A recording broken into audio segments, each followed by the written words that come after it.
Everyone needs therapy. Everyone does need therapy. This is Renee. And this is Irina. And you're listening to Honey, I'm Healing. Hi. Hi. Good morning. Good morning. Happy Saturday. I know it's okay. We do that all the time. It's fine. It's fine. I was going to say it looks a little gloomy there. It's so gloomy here. It is actually really sunny out. I'm just surrounded by trees. I'm living my best Bella Swan life. And I'm surrounded by trees. Just, I am a spider monkey over here. And I love that for myself. Oh, okay. So the weather's been like getting better there, or what's the sitch? Hurricane Helene, she was supposed to come hang out with us, and she swerved last second to really and in no way am I like, darn, why didn't you come here? But in a way I'm like, dang, look at the devastation in East Tennessee and Western North Carolina. My friend who lives in Boone, I've told you about her quite a few times, like completely everything is flooded, and like all these cute little mountain towns in North Carolina that you would never expect because they're so high in elevation. Obviously they're surrounded by rivers. You would never expect like major flooding because they're not in valleys or anything. Right. Completely like just instant flash floods, and it's just crazy. It feels so eerie. That's what it feels like today. Yeah, I was talking to a mutual friend of ours, and she was telling me that some of the roads like in and out of North Carolina were completely flooded. Oh yeah, if you go look on maps, go look at all the red shut down roads, like I-40, like right, Max Patch? Yeah. Hartford exit, right around there going into North Carolina, I-40 fell into the river. My gosh. I don't know if your TikTok has been showing all that. Oh my gosh, the algorithm for me then is just constant devastation. It's so sad. To Max Patch and see. Just search I-40 flood. But like here in Knoxville, we got little rain, little wind.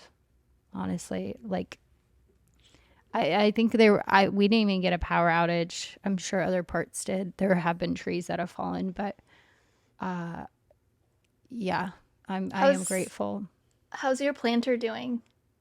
Don't look at it. I was looking at it when I was setting up, and I was like, I thought for authenticity, we're just going to keep it there to show you what real life is like sometimes. My dying plant has not been watered, but to be fair, I traveled, and then Matt left for a week to Vegas. So I haven't seen him like a week and a half. He just got home yesterday. So, we need to talk about your trip. We need to talk about your trip. Yeah, I need to hear everything about it. Now, really quick, you were saying you're pressed for time. Was that just you getting ready, or is that this? So I am taking the my man friend to to my little hometown that I grew up in today. In Stillwater? Yeah, okay. It was a little bit of a situation getting ready this morning. So I have my pajamas under the sweater, so it's okay. I'm obsessed with that.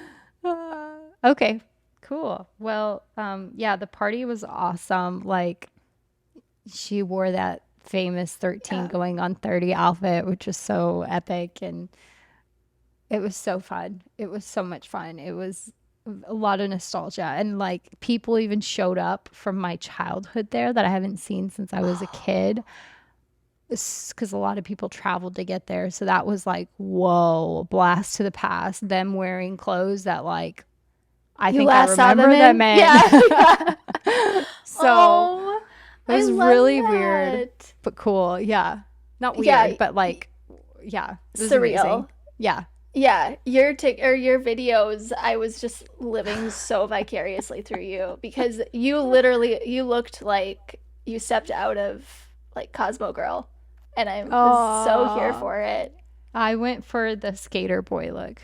which is on brand for you. Yeah. Yeah. Yeah, I saw that she was wearing the Jenna Rink dress, and I was like, slayed, Yeah, killed it. she did. And then she changed into this really cute, tight, juicy, hot pink fit. Yeah, Yes, I'm not a regular mom. I'm a cool mom. exactly. Exactly. She was cool, mom. Oh. Okay, so don't be mad at me. You didn't finish the book. Mm-mm. That's okay. I got the audiobook because it was on sale on Amazon. It was like $3 and I was like, "Sweet." Like I'm just going to knock this out. It's only like 4 chapters.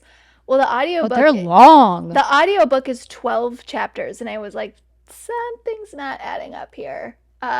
So I tried to like find where Oh my it gosh. started, and yeah, and it was said that the audiobook was only 2 hours long, and I was like, I think I just wasted $3.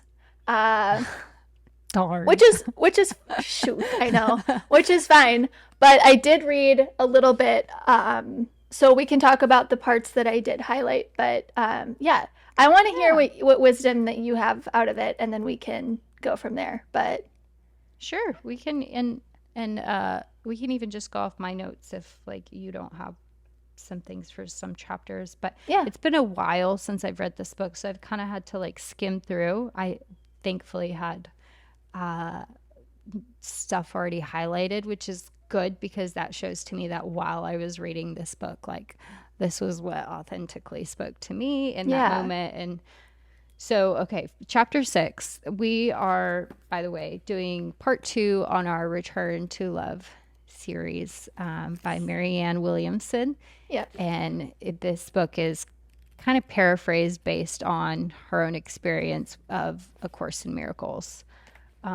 So, starting with chapter 6, which was about relationships, but if you look at her book and look at her chapters, she's got like a chapter and then like 15 chapters in one chapter. Like a subchapter. Yeah, sub It's chapters. So I don't remember what this specific. I feel like she also tends to just talk about a lot of things no, and that kind of don't flow, but it's I'm so here meaningful. for it because that's Yeah. how my like brain works, and Yeah. it's literally she's just stream of consciousness, and you know what, Exactly. Marianne, I'm here for it. So there was this one paragraph that I was like, oh, that's like it makes you think, and so I'll just go ahead with it. Hmm. There is a story about Leonardo da Vinci that has always moved me. Early in his career, he was painting a picture of Jesus and found a profoundly beautiful young male to model for his portrait of Jesus. Many years later, Leonardo was painting a picture that included Judas. He was walking through the streets of Florence looking for the perfect person to play the great betrayer. Finally, he found someone dark looking enough, evil seeming enough to do the job.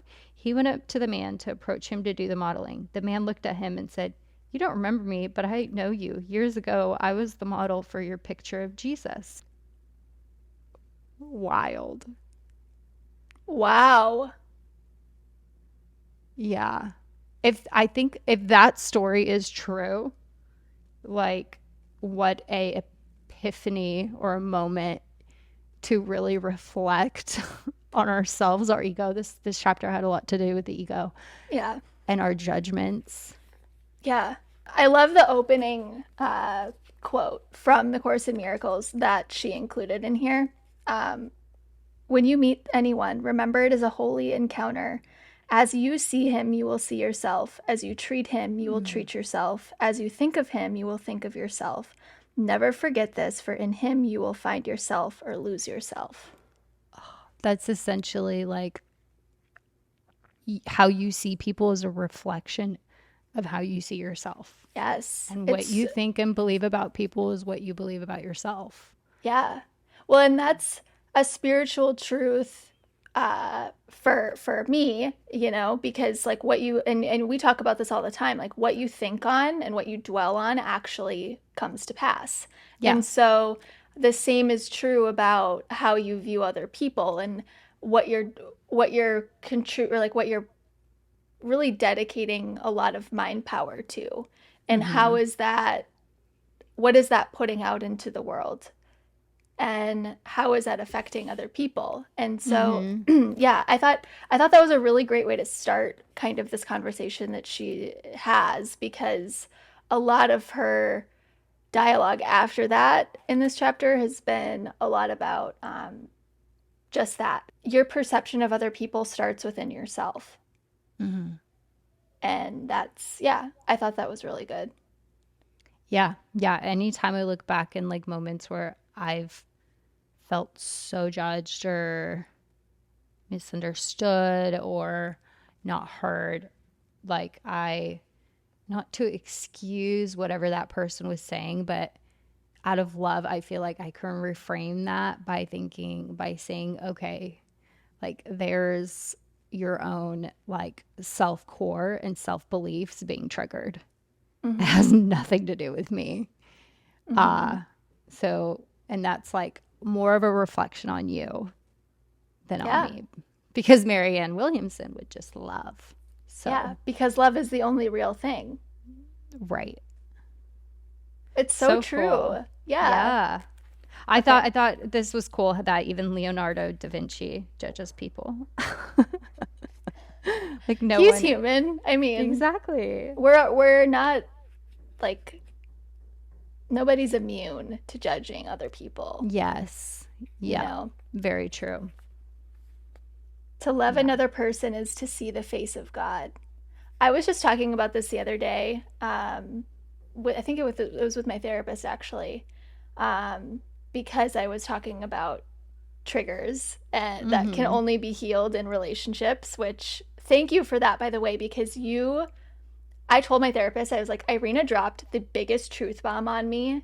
And it was just this subtle little, I'm going to leave this here. And then it was like a crater in my soul. And I needed it. Wow. But you brought up something so powerful that was like, some triggers can only be healed in relationships.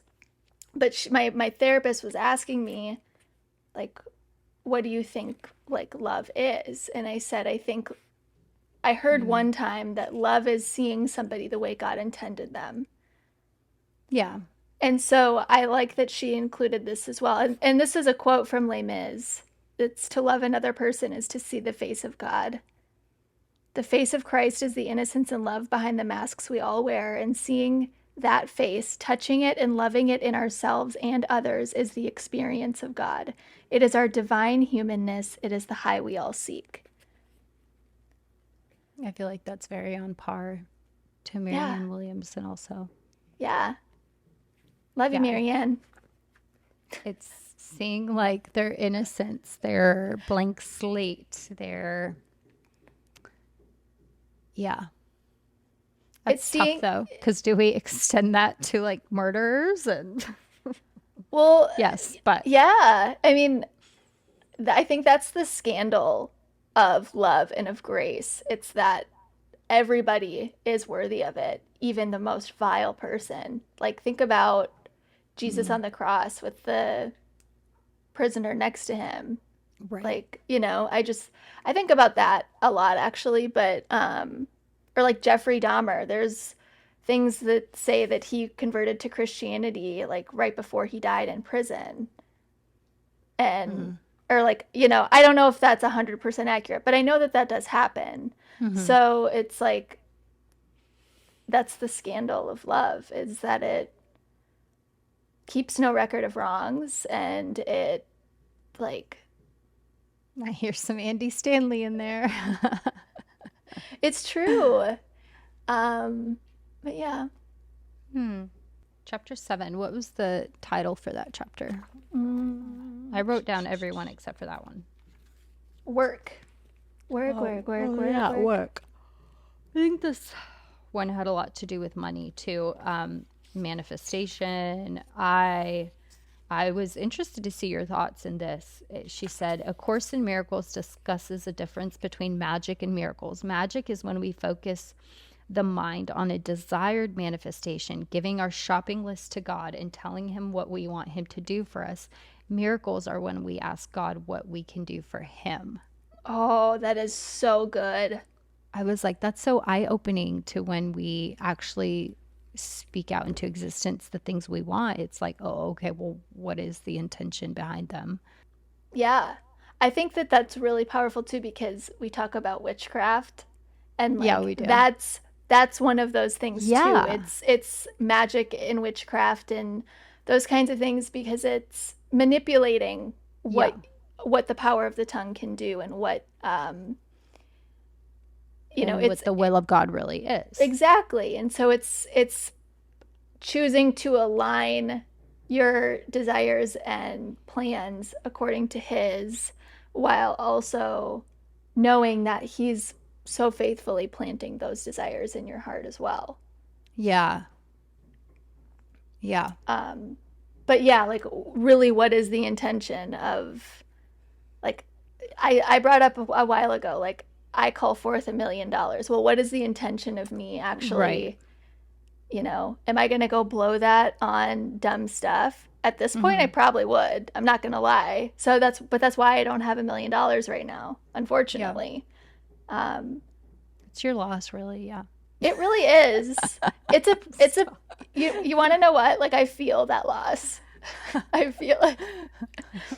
Oh, In that's this funny. economy, I feel it. Oh my gosh. $1 million probably won't even go a long way in this economy. It really wouldn't. What would you do with $1 million right now? I don't even know. Oh my gosh. I'd pay off my student loans just because it's an Yes. anxiety that weighs on me. Yeah. And then I'd invest it. I'd invest it, and use it for good, obviously. I would use it to start something that can do good. But I mean, I'm not going to say I'm going to go and give it to all the charities because I I think there's a way that we can do that where it's like it's coming and it still comes. It's not just given. I don't know. It's reinvested and then given again and again and again. So I don't have a plan. I have a concept of it, but I do not have the plan, as our Donald Trump would say. I love that. Uh, Obviously, no I one would ever vote for me. I would vote for you, but we both are pretty similar politically, I would say. So Hmm. um, that's funny. I think $1 million for me. I think I would buy some land. Oh yeah, nice. Oh, in Lake Montana. I would buy land in Knoxville. Oh, okay. Yeah, just make it really permanent there. Um, Fun fact: I was talking to man friend yesterday, and I was saying like, "Oh, we need to go to Tennessee," because his friend lives there too, and so I was like, I mean, it's basically like it needs to happen. And I go, just a fun fact, like every time I go back to Tennessee, there's a 25% growth spurt to me actually getting closer to moving there. So right now we're at 50%. Okay, so you need to just visit 2 more I times. just need to visit 2 more times, and then I'm basically like, I'm literally landlocked there and cannot leave. So speaking of Exactly. magic, it's a magical thing over me. Yes, I'm here for it. Um, And I think what I said kind of goes hand in hand with this. When our desire is to give instead of get, our core belief is that we have so much abundance we can afford to give it away. The subconscious mind takes its clue from our core beliefs and brilliantly manufactures situations that reflect them. Our willingness to give directs the universe to give to us. And I think how this correlates with manifestation and miracles is that the intention behind them, when we are so freely giving, we are freely loving, right? Then, like in return, it will come back to us. In return, our desires are fulfilled. So it's a posture of your heart, a posture of your love. But you can't even get manifestation right before you get that right. Well, it's funny because one thing that's kept showing up on my algorithm actually recently is the clip of you talking about abundance mindsets. Mm-hmm. And when you said abundance, that's immediately what I thought of as well, because we can't hoard love thinking that we're only ever going to receive so much of it. And we can't hoard that because, of course, our store is going to be limited then. But exactly to that point, it's like the more you give away, the more you receive back. And that is the definition of an abundance mindset in loving, to me Yeah. personally. Yeah. Yeah. I think that's why like I'm not educated enough as far as like theologically and within the context of when it was written to say what tithing really is, but I think that's where tithing kind of plays a part in, although I have like a lot of deep opinions on it and thoughts on it. That's where I feel like tithing is really there to like grow that generosity, to grow your Mm-hmm. heart, but like it's only activated and that money means actually something when you really are freely giving. And when you're not, if anything, I feel like that can build more resentment in you and more resentment towards the church Mm-hmm. in your heart. So it's just such an interesting topic. Us both growing up in church, like, you Yeah. know, Have you ever, okay, so obviously we're going to talk about tithing for a second. So, okay. have you ever heard about, I'm sure you have, people that are like, the Lord told me to tithe $10,000 and I only have that much in my bank account. Um, and so then they like live on nothing and then like they get it back because that's just the nature of it. But um, like, what are your thoughts on tithing when you're like really, really, really financially scarce? Because that kind of puts you in like a weird spot.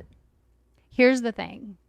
I don't think you can be in a weird spot or in a like a poverty place if you are truly tithing with love.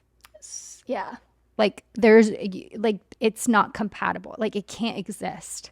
Then essentially you're tithing to get. So that is So exactly what I was getting at. Yeah. the two cannot coexist Mm-hmm. Mm, so good. Again, because yeah, yeah. sorry, What are go. your intentions? Yeah, Yeah. because generosity generosity is a perpetuating cycle that comes and goes. And that's what I was saying. If I had $1 million, I'd want something that like comes and goes and comes and goes and comes and goes. That's why I don't have $1 million, because my mindset is not fully there. Like my heart is not fully there. Otherwise I'd constantly be having $1 million. But then I'm like, dang, what kind of heart does Trump have that I don't? No. I I'm see kidding. I'm I see so that for kidding. you. I see that for you. Like I see you being very wealthy and um I think that that's because of your character, but also because I know that I have so much faith that you would steward that the way that you should, like should, right?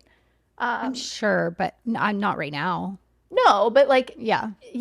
I see that for you in the future, and I can like Thank I you. I know I that you are, yeah, I know that you're like building on that, and like you. I think the thing that I appreciate the most about you is that you take every opportunity as a learning block. Like if you're building a Oh, castle, every opportunity and every situation, I feel like you approach each brick with joy and abundance of how can I use this to serve me? And I really appreciate that about you. wow. Thank you. You're welcome. Thank you. But I mean, like, aren't we all? I mean, No, you I do don't think that. so. Yeah, you care for people. Like, and another interesting area into tithing is like, well, is tithing always about money? Because some people don't put honor on money the way they do on their time. And um, yeah, I don't think I don't think tithing is just about money either. yeah, it's that's a question I always had, like a wonder I always had, like, what does that really mean? And, there's that story where Jesus honors the woman who gives her very last coin, and um, I think people take that and use it as like the story of what you use. Okay, well, I'm going to give all my money too, but it's like, well, when you read that story, did you have the same heart as this woman?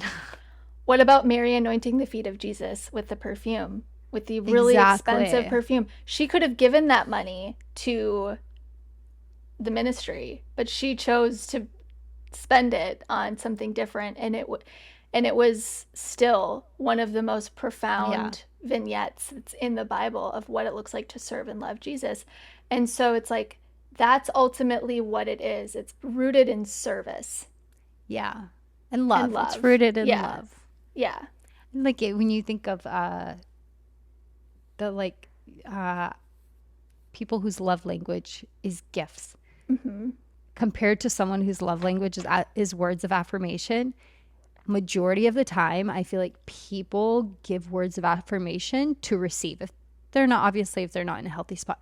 But I find it very rare that true people who like gifts is their love language, they rarely expect a gift in return. They are literally giving to like see the joy on this person's face. To me, that's like tithing. Like that is like such pure gifts of love, like giving love. And those people are always people who get things in return. Yes. 100%. Yeah. Yeah. Uh I feel like I'm kind of opening up to more of like receiving gifts. As you should. Yeah. Yeah. As you should. Yeah. um, okay. Chapter 8, the body. Um, and this one was kind of like all over the place. But it was very spiritual. Life is much more than the life of the body. It is an infinite expanse of energy, a continuum of love in countless dimensions, a psychological and spiritual experience independent of physical form. We have been alive forever. We will be alive forevermore. But the life of the body is an important classroom. It is our opportunity to deliver the world from hell. Mm. Quotations, Dear God, may your will be done on earth as it is in heaven. I like this, and I think you know why. Is because I always love, like, when we talk about heaven, people are always, a lot of people that I grew up around are constantly looking forward to the good in the afterlife of when consciousness no longer exists. And I'm like, well, isn't this so important now?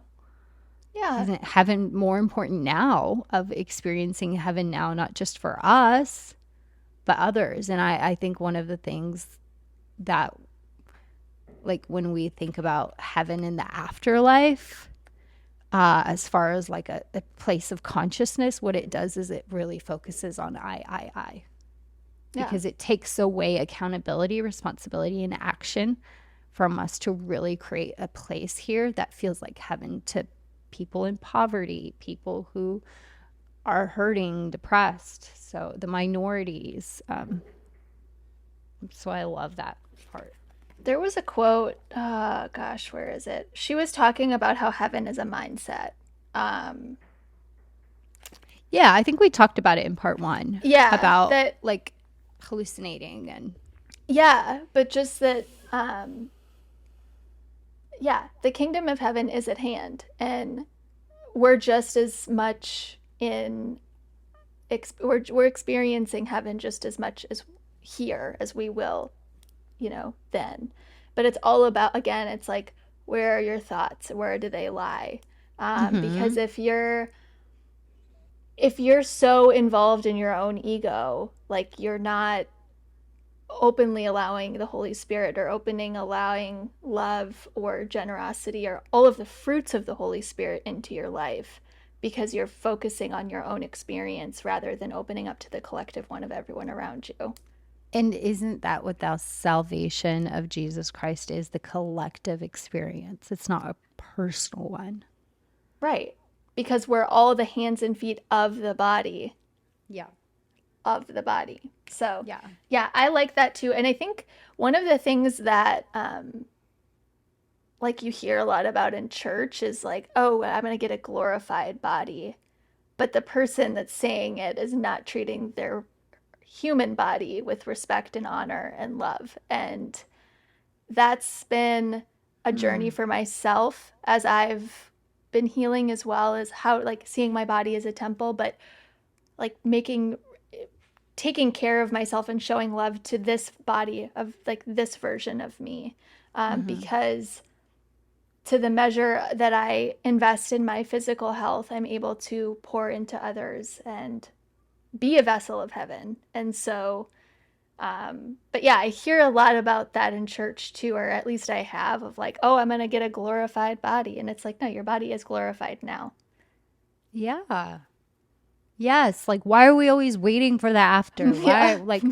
Why are we waiting for what's to come? Why can't we see Jesus here on earth every day? Like, why can't we be and experience heaven here every day? Because heaven is, there's no lack. There is food. There is, like, if you think in civilian terms, like, there's, you never need anything. Well, let's create that experience here too. And yeah. Yeah. There's this quote by Bill Johnson. He talks about in one of his sermons about, it's the sermon that changed my life, and it's the one that he gave directly after the passing of his wife. And he said, he said something along the lines of, this is the only opportunity on this side of heaven that we get to worship God, like, with our pain, or using our pain to bring it to the altar of sacrifice to him, because that does not exist on the other side of it. And it, like, I totally am not saying that correctly, but I think that you can get to the heart of what I'm saying there. Is like, I love that. Use your pain with the context of knowing that this is part of the cost of, like, what you're giving to the Lord, and let that be part of your tithe or whatever. Like, this is a part of the experience. And I can speak from personal experience, working through something that was extremely emotionally costly to me and didn't pan out the way that I wanted it to. I don't look back at that experience at all and think that any of that was wasted. I don't think any of my faith was wasted or my hope was wasted. Right. I think that it was just, like, amplified to bigger. But yeah, using our pain and stuff. So when we talk about the body, people that do experience physical pain and all of those things, I don't want to minimize that, because it is a real thing. But how can you use that to do good, or, like, how can you use that to show more compassion or empathy or love to people? I think that that's how we need to do that. I think a lot of people worship their pain, and I think that's a huge part of the problem. Yeah. Whereas, like, laying it down is really using it. Yes. Yeah. Yeah. That's really good. Chapter 9, shall we? Heaven. We shall. Heaven. This is good. I like this topic, and we've touched on it before. Happiness. It is not only our right, but in a way our responsibility to be happy. God doesn't provide any of us with happiness that is only meant for us alone. When God sends us happiness, he does so in order that we might stand up more fully in the world on his behalf. Happiness is a sign that we have accepted God's will. It's a lot easier to frown than to smile. It's easy to be cynical. In fact, it's an excuse for not helping the world. whenever people say to me, Marianne, I'm so depressed about world hunger, I say to them, do you give $5 a month to one of the organizations that feed the hungry? The reason I ask this is I have noticed that people who participate in a solution to the problems don't seem to find themselves as depressed about those problems as do people standing on the sidelines doing nothing. Hope is born of participation in hopeful solutions. We are happy to the extent that we choose to notice and create the reasons for happiness. Optimism and happiness are the result of spiritual work. Ugh. Hope is There's a about lot. participating in the solution. Yeah. Absolutely. Absolutely. And not just praying for the outcome. Yeah. Well, in the Beatitudes is like, blessed are those who, like that word makarios in Greek means happy. Mm-hmm. So happy are those who, like, whatever the verse, I don't have it committed to memory. I should, but I don't. I think there's a stigma. We've talked about this before in Christianity that like you are constantly supposed to be sacrificing yourself. You're constantly supposed to be seeing like the pain, like you said, worshiping the pain. Like, whereas like being happy is and wanting to be happy is considered as such a like a sinful thing. But no, to be happy, like, is the spiritual work done? It's being so sad about the poverty in your community, but then choosing to go and hang out with some of the people in poverty and buying them lunch, buying them dinner. And then like, how could that not make you happy, a happy person, Yeah. I agree. I think I think that this looks different than being philanthropic, because I think that a lot of, like, we talked about narcissism. One of the kinds of narcissism is like charitable. And I think that again, it kind of boils down to what your intention is with it. Yeah. Are you doing it to make yourself feel good, or are you doing it to get the fruit of the deed, which Right.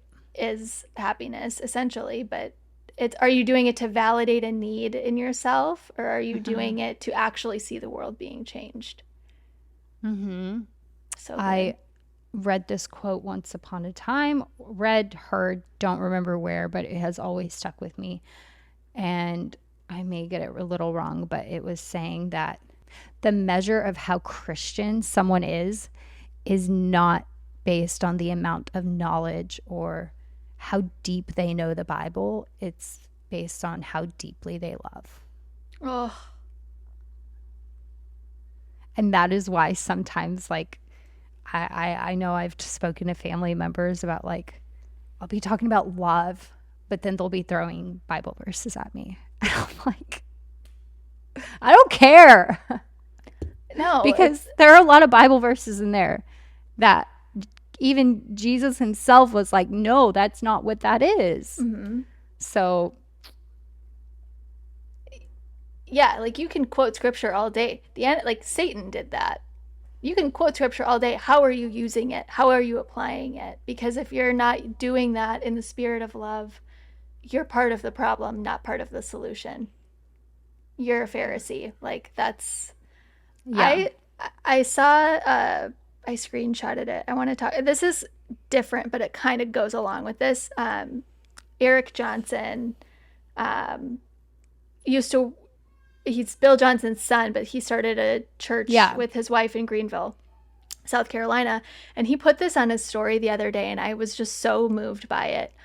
I find it funny we use shame and guilt to lead people to Jesus and then banish these words from the vocabulary, and we no longer can talk about them or relate to them. This is single-handedly mismanaging the journey of conversion of the human soul. Instead of rejecting or denying these two emotions, you should realize they both offer some incredible intelligence of what's going on inside you. These two emotions are not one and the same. Shame has narcissistic tendencies, and guilt is thoughtful of others. Shame wants to restore your personal kingdom. Guilt, on the other hand, wants to make reparations. Once you understand them and own it in a pathway that moves away from them and movement towards health and wholeness becomes an option.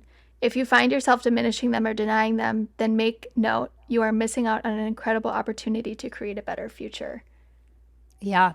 I've always believed that like guilt transform, shame just tells you you're bad. Yeah. Shame stunts your growth. Guilt says I did something bad. Shame says I am something bad. Yeah. Shame is ego-based. And I think that guilt can go hand in hand with conviction. Mm-hmm. But again, it's how are you using these like spiritual tools to push people toward Jesus and toward bettering their soul and enriching their soul, instead of putting condemnation on them and like throwing these things on them. Yeah. Like throwing hatred on them and then calling it love. Like, I love when you said the other day that like ain't no hate like Christian love. And I like, yeah. It's the truth. It's the truth. I laugh so hard. I think Marianne Williamson would say the same thing. I do too. Well, she grew up Jewish, so I think she would say even in any, I feel like any religion, they experience that. So it's a collective experience in the world. There's one, if we can rely on one thing, it's that humans are going to mess up organized religion. Oh yeah. I don't even think Jesus, like, if churches like acted as if they were allowed to let people in, I genuinely don't think Jesus would be allowed in. What do you think Jesus would think about smoke machines and like LED walls? I don't know. I think he'd be modern, so I don't think that would matter, right? If he came here today, he'd come as he is today. That's true. We would interpret him through the lens of today, right? True. Okay. I don't. Interesting. Like, I think when people expect Jesus coming back, they imagine this man in robes who still has the mindset of, you know, those the time the Bible was written. But like, why isn't Jesus allowed to grow? Like, what? I don't know. I just can't picture Jesus coming here and like calling someone bro. No, that's not what I mean. You got Riz. Like, no, that's not at all what I mean. But yeah. He would match the time that. Yeah, in the same way that he did then. Yeah, I mean, realistically, come on. He came into that time as a carpenter and having a job that was practical to the time they were in then versus the time when Adam and Eve, they can't come wearing leaves, you know? So true. Why couldn't he do that today? So it's all in the stories. It's all in the genres. It's all the storytelling. Anyways, this was a nice part 2 roundup of Marianne Williamson's book. And thank you guys for joining us today. We look forward to hanging out with you next week. See ya. Bye.